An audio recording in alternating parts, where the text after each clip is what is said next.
올해 설 연휴는 4.15 총선을 앞둔 마지막 명절인 터라 여야 모두 그 어느 해보다 귀성 인사에 특별한 공을 들였습니다. 흩어졌던 가족과 친척들이 한데 모이는 설 밥상머리 대화가 총선의 1차 승부처로 꼽히기 때문입니다. 이해찬 대표 체제의 더불어민주당은 지난해 설 연휴 때와 마찬가지로 올해도 용산역으로 총출동했습니다. 호남선, 전라선의 출발역인 용산역에서 당의 핵심 지지 기반인 호남 민심을 확실하게 붙잡겠다는 생각. 총선이 코앞인 만큼 우선 집토끼부터 잡겠다는 전략인데 호남 출신인 이낙연 전 국무총리도 귀성 인사에 함께 나섰습니다. 적지 않은 사람들이 반갑게 손을 잡아주지만 꼭 그런 것만도 아닙니다. 이번에는 이해찬 대표가 설화를 빚어 성난 유권자가 많았습니다.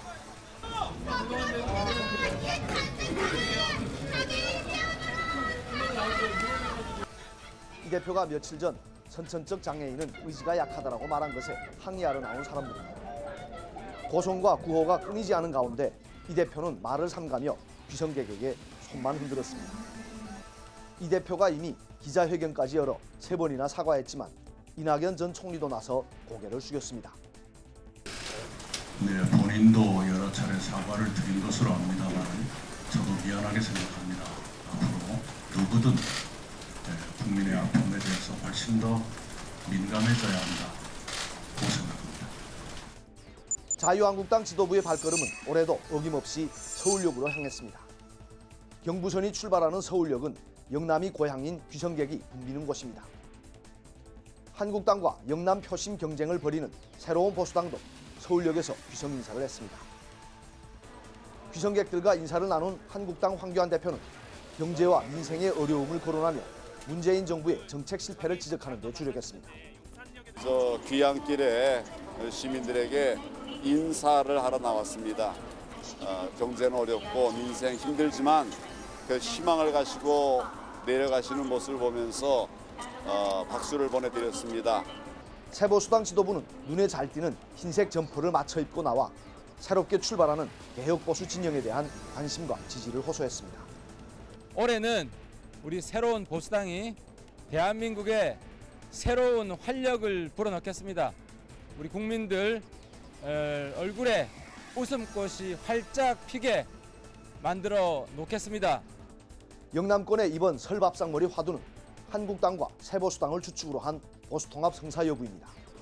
그러나 한국당과 새보수당 지도부는 서울역에서 자연스럽게 마주칠 수도 있었지만 끝내 그런 장면은 포착되지 않았습니다.